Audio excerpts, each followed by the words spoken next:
Hello everyone, welcome back to my new video. कैसे हो बाबा लोरानी। सो भी हम जा रहे हैं संत समागम में।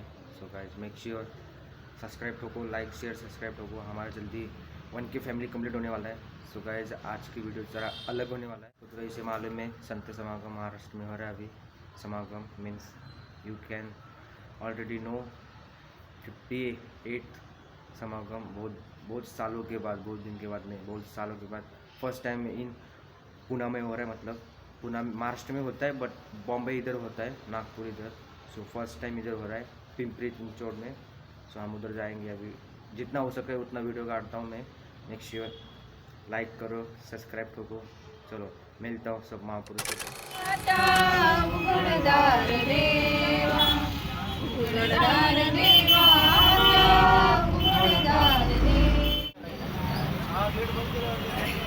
पण आहे बघा कुठे शोधायची पण त्याचा आवाज नाही. लक्ष्मी अवतार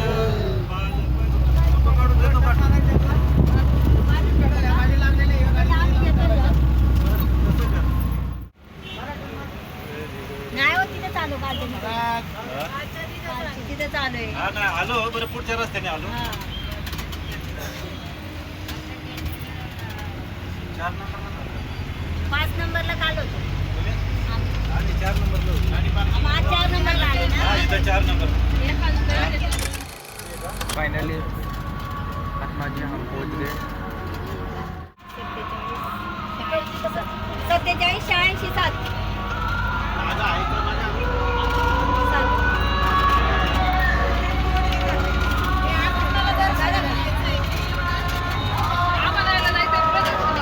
माता जी बहन जी फाइनली हम पहुंच गए अभी समागम में।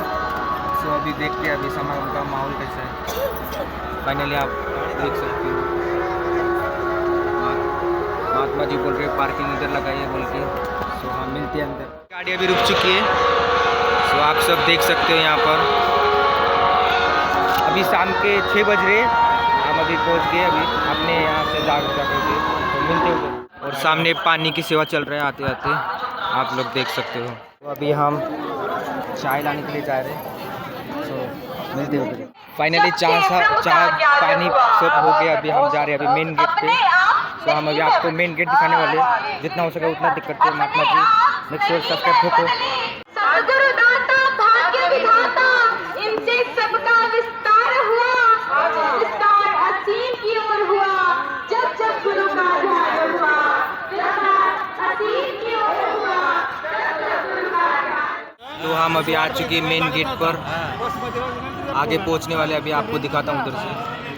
एज यू कैन सी सब लोग देख सकते हो अभी क्राउड बहुत ही इधर उधर है। और यहाँ पर स्क्रीन देख सकते हो, बाहर से भी दिखाया है अंदर क्या चल रहा है बोल के। और सामने मेन गेट आ चुका है। उधर का व्यू भी दिखाएगा आपका अभी महात्मा जी दिखाने वाले। फाइनली महापुरुषों बहन जी हो। तो महात्मा जी अभी आ चुके हैं मेन गेट पर आपको दिखाने के लिए। So as you can see कैसा लग रहा है कमेंट करो एक बार नीचे। थोड़े दिन पहले ही इस पब्लिकेशन के आप चाहिए तो स्क्रीनशॉट भी ले सकते हो अभी। जो है इस महाराष्ट्र के 98 चलो ले लिया होगा स्क्रीनशॉट। महाराष्ट्र संतकारी समागम तो अभी का महात्मा जी अभी उधर जाके फोटो ले लेंगे। एक सौ इंस्टा पे फॉलो करो, उधर ही पोस्ट करेगा। हम अभी मेन गेट पे आ चुके हैं। एज यू कैन सी कैसा लग रहा है एक बार स्क्रीनशॉट लीजिए आगे से भी, जल्दी से स्क्रीनशॉट लिए। चलो ले लिया होगा स्क्रीनशॉट। कैसा लगा गेट लाइक करो, सब्सक्राइब करो। हम अभी अंदर भी जाने वाले। चलो मिलते हैं। As you can see view क्या मस्त आ रहा है रनिंग का।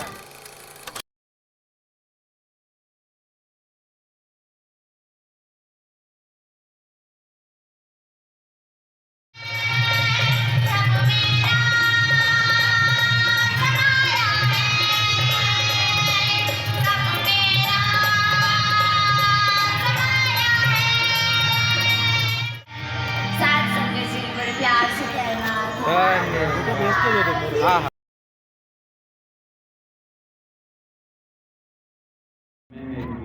महाराष्ट्र के जो भाव हैं, सेवा वाले भाव, श्रद्धा वाले भाव, भक्ति वाले भाव,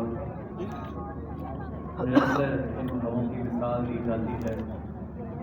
भावों से प्रेरणा ली जाती है और इन्हीं भावों से खुद को युक्त करने के लिए हर एक संत ये चाहना रखता है कि हम भी यहाँ समागम में पहुँच सकें, इधर भी आकर अपनी झोलियाँ भर सकें। और ये पूरे शहर में स्थान पर पिंपरी में ये समागम और ये विशाल रूप जो बना है सारे ही मानव मात्र को सिर्फ एक संदेश देने के लिए, जिसकी भक्ति, जिसकी पूजा, उसका ज्ञान जरूरी है। सिर्फ एक सुनने में साधारण सी ये जो बात है,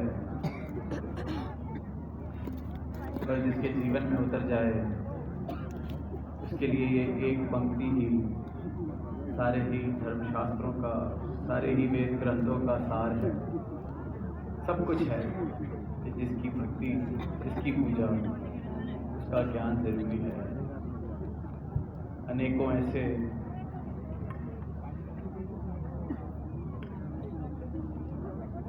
श्रवण इस संदेश को कर रहे होंगे पिछले चंद दिनों से कि कहना क्या चाहते हैं इस मंच से जो बार बार अपने भाव साझा करते हैं। ना किसी उम्र की मोहताज, ना किसी भाषा के मोहताज, ना किसी दायरों में बंधे हुए, जो पहली बार शायद इस संदेश को सुन रहे हैं या पिछले चंद दिनों से वाकिफ़ हो रहे हैं कि संत निरंकारी मिशन, सदगुरु माता सुदीक्षा जी महाराज ये क्या दात देने आए हैं, ये इनके संत, ये इनके भक्त, ऐसा क्या है इनकी झोली में। जय निरंकार। आज भी वही संदेश और ये इंसान को, इस मानव को चेतन भक्तों ने हर समय की तरह वही इशारा करते हुए कि जीते जी इस जीवन को सवार लिया जाए, इस सच्चाई को जानकर फिर हर पल इसी में गुजरान किया जाए। और कैसे ये कुछ भी एक अगर हमारी उस समय में जो भी हम कर रहे हों उस पल में, तो वही बात जैसे लिविंग इन द मोमेंट की बात होती है, तो ये भक्ति भी फिर किसी समय भी जो भी कर रहे हैं वो ही अगर चीज़ में हम ये ध्यान डालते हैं इस निरंकार के एहसास द्वारा, तो वो कार्य भी भक्ति बन जाता है। कैसे एक जो आज भी प्रेरणा में सुना कि ये पहले विषय इस परमात्मा को जानने का है, और जब ये ब्रह्म ज्ञान द्वारा जान लेते हैं, ये विश्वास आ जाता है और ये मान लेते हैं, तो ये एक ही सच, एक ही परमात्मा जिसको देख भी लिया और इसमें यकीन भी हो गया, ये एक भाव, और उसके बाद फिर स्वाभाविक ही हो जाता है एक हो जाना। ये एकमिक अवस्था इस परमात्मा के साथ, इस परमात्मा की बनाई हर चीज़ के साथ। तो कैसे एक कहानी भी दासी के ध्यान में आ रही है, जहाँ एक इंसान होता है, वो बहुत ही श्रद्धा से किसी गुरु के पास जाते हैं और वहाँ वो ये बात कहते हैं कि एक बहुत समय से आ तो रहे हैं, आपके प्रवचन भी श्रवण कर रहे हैं, पर ये जीवन नहीं बदल पा रहे। एक जो आप बात करते हैं मध्य मार्ग की कि ये बैलेंस्ड लाइफ हो, वो हो नहीं पा रहा, क्योंकि जब हर दिन के किसी भी कार्य को करते हैं तो ध्यान उसमें चला जाता है, तो ये परमात्मा की सोच ही नहीं आती इस दिल को, इस दिमाग को। और जब परमात्मा के प्रति एक ध्यान लगा लेते हैं तो इस संसार की चीज़ों से ही अपना एक नाता तोड़ने का दिल करता है, फिर दिल करता है कि बस एकांत में ही रहें, कोई हमसे बात ना करे, हम किसी से बात ना कहें, एक अपने सारे कर्तव्यों को भी भूल जाए, बस यही करते रहें। तो आप तो समझाते हैं कि कैसे ये बैलेंस रखना है, कि दुनिया में जीना भी है, समाज परिवार की सेवा भी करनी है और हर पल में परमात्मा को भी याद रखना है और ये उपलब्धियों को भी प्राप्त करना है, मेहनत करनी है। और अब इस उपलब्धियों से इतनी सारी चीज़ें घर में खरीद के रखनी है तो नज़र जहाँ जाती है एक नई डिस्ट्रैक्शन बन जाती है। तो ये अब एक मिक होना है, ये बैलेंस बनाना है, ये तो सीख लिया, पर इस पे अब एक प्रैक्टिकली जिया नहीं जा रहा। और वहीं वो समझाते हैं गुरु कि आपके घर के आसपास आपसे सबसे नज़दीक क्या दुकान है, कौन सी दुकान है। तो वो सब बताते हैं कि एक सब्ज़ी वाले हैं, वो बस बहुत अलग अलग सब्जियां रखते हैं और अपने तराजू में वो जो भी ग्राहक आता है बताता है कितने किलो को कितनी सब्जी चाहिए, उसको तोल कर दे देते हैं। और फिर वो गुरु कहते हैं ठीक है, अब जाइए उनको ध्यान से ऑब्ज़र्व कीजिए, ये कण कण में शिक्षा है, तो यहाँ से भी आपको शिक्षा मिलेगी। आप उनके पास जाइए। और अब वो इंसान अपने पड़ोस की ही दुकान पे पूरा दिन बैठता है, देखता है कि हो तो वही रहा है जो मुझे पहले से ही पता था कि ग्राहक आया, अपना सामान ले गया और ये दुकानदार ऐसे ही तोल कर दे रहा है। और जब वो दुकान का समय हो गया और वो रात्रि घर आने का उस दुकानदार का, वहाँ पे रुक के वो एक बात पूछने की कोशिश कि मेरे गुरु ने कहा है ये शिक्षा मुझे आपसे मिलेगी कि मैं कैसे बैलेंस लाइफस्टाइल में रहूं, तो ये आपकी क्रिया, इससे आप कैसे कर रहे हैं इसके बारे में कुछ रोशनी डालें। ये देखने में तो बहुत सिंपल काम है। तो वो इंसान समझाता है, वो दुकानदार समझाता है कि ये कार्य तो बस यही है कि जितने किलो का एक वज़न मैंने एक तराजू में डाला, उतने किलो की ही वो सब्ज़ी उसी दूसरे तराजू की दूसरी ओर ही रख दी। तो उससे ये बैलेंस बन जाता है, तो पता चल जाता है। और इसी से मुझे पता है कि अगर मैं 2 किलो सब्ज़ी बेच रहा हूँ तो वो अंदाजे से नहीं है, तो मैं किसी ग्राहक को एक चीट करके उससे 4 किलो सब्ज़ी का पैसा नहीं ले पाता। वो एक बहुत ही संतुलन बना रहता है, बहुत ट्रांसपेरेंट काम होता है, ग्राहक भी देखता है ये एक ईमानदारी से ही पैसे कमा रहा हूँ। और अब ये बात और जो हो सकता है उस इंसान को सबकॉन्शियसली तो पता भी थी, पर ये गुरु ने भेजा था तो इतनी बारीकियों से अब समझ आया।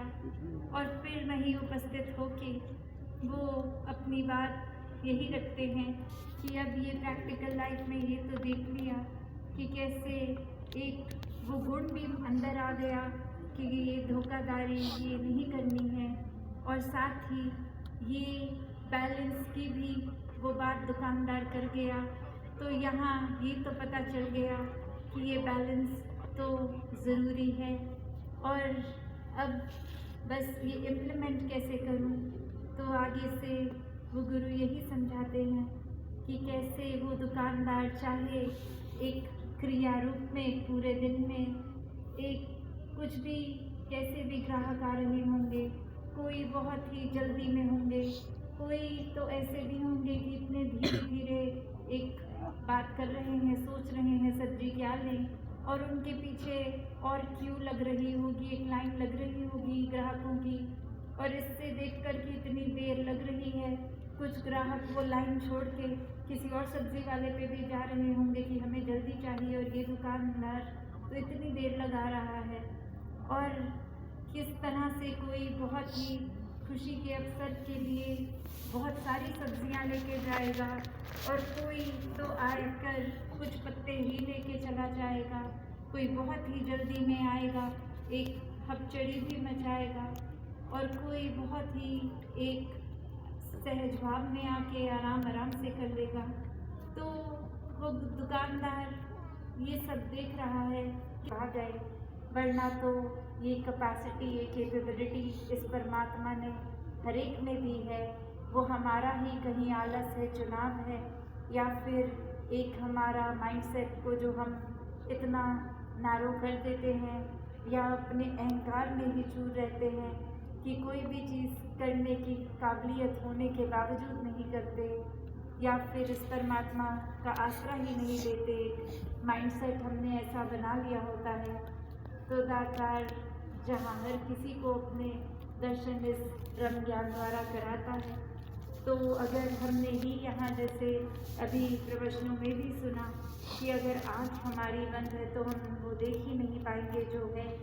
तो बात रही कि ये जीते जी अपने जीवन को भक्तों ने जहाँ खुद भी संवारा है, वहाँ हर एक को संवारने की प्रेरणा दी है, और वो किस तरह संवारा जाए वो भी बताया है कि सिर्फ एक ही तरीका है, परमात्मा से जुड़कर, उसको हर समय देखकर, एक जीवन में सच को स्थापित करके ही ये एक मार्ग वाकई ही एक सच्चाई का मार्ग जो है इस पे चल पाएंगे, हर एक के बन जाएंगे, हर एक को अपना बना लेंगे। साथ संगत जी धन्यवाद।